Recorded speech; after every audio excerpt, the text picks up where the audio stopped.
மீனு, யாருக்கு யாருக்கு வாழைப்பழம்? இங்கே வா, இங்கே பாரு, யாருக்கு இது? இந்தா, இப்படியே சாப்பிட முடியாது, நம்ம உரிச்சிட்டு சாப்பிட்லாமா?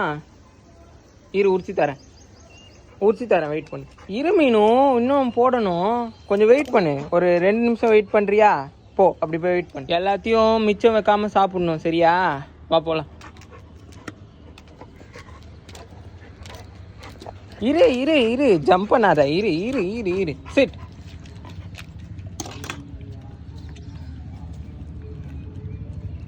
நல்லாக்கா?